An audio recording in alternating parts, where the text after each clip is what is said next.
Assalamualaikum warahmatullahi wabarakatuh. Suatu hari dalam keadaan perut kosong, seorang pemuda menghabiskan waktu dengan cara merenung di bawah pohon rindang. Di tepi sungai yang airnya mengalir sangat jernih, angin bertiup semilir, udara terasa sangat sejuk. Di tengah keheningan perenungannya, ia melihat sebiji buah delima hanyut di tengah sungai. Rasa lapar mendorongnya untuk segera mengambil buah delima yang ranum itu.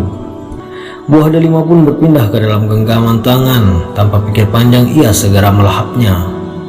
Delima pun tandas, perutnya yang keroncongan seketika berhenti. Beberapa saat kemudian bunyi sendawa terdengar, pertanda si pemuda telah kenyang. Malang penyesalan tidak datang kebelakangan. Ia baru sadar buah delima yang dimakannya bukan haknya dan tidak jelas asal-usulnya.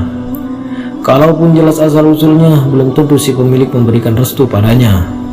Ia menyesal, namun penyesalan tidak cukup, pikirnya. Ia bertekad untuk mencari pemilik delima demi mengharap restu dan ikhlas dari si pemilik. Setelah melakukan pencarian, pemuda itu mendapati sebuah pekarangan belakang sebuah rumah yang ditumbuhi pohon delima. Sepanjang penelusuran yang dilakukan olehnya, hanya pekarangan rumah itu yang di dalamnya terdapat pohon delima. Ia pun segera bertemu ke rumah yang agak mentereng untuk ukuran saat itu.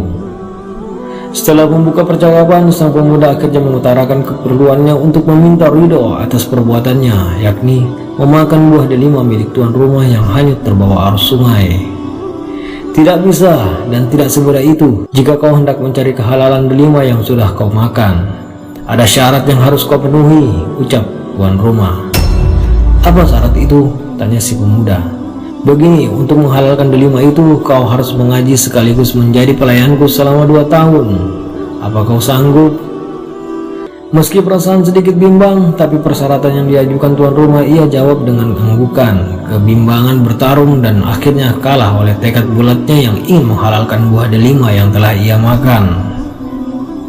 2 tahun berlalu dengan penuh suka duka. Pemuda itu berhasil melewatinya dengan catatan rapor yang gemilang. Tuan rumah sangat terkesan dengan segala tindakan dan terutama kecerdasan serta akhlaknya. Merasa telah melewati persyaratan dengan baik, si pemuda menagih janji kepada tuan rumah untuk berikrar mengikhlaskan sebiji delima yang 2 tahun lalu ia makan. Ternyata tuan rumah bergeming. Ia tak kunjung memberikan ikrar, malah ia memberikan syarat tambahan. Menikahlah dengan putriku yang buta tuli, bisu, lumpuh, dan buruk rupa, ujarnya. Bagai disambar petir, perasaan campur aduk menghampiri pemuda itu. Ibarat pepatah sudah jatuh tertimpa tangga. Pikirnya berontak. Ia pemuda tampan, hatinya berkata, mana mungkin harus menikah dengan perempuan yang seluruh indranya tidak berfungsi. Namun sekali lagi, hati kecilnya tetap mendorong untuk bertekad mencari kehalalan buah delima yang telah ia makan. Pada hari yang ditentukan, pernikahan pun dilangsungkan. Setelah akad, si pemuda dipersilakan masuk ke dalam kamar pengantin. Ia mendapati seorang perempuan yang sangat cantik rupawan. Pemuda itu mendekatkan diri. Ia mengamatinya dari dekat. Bukan, saya pasti salah kamar, katanya dalam hati. Ia bergegas keluar kamar di mana ayah mertuanya tengah berdiri. Keduanya terlibat percakapan.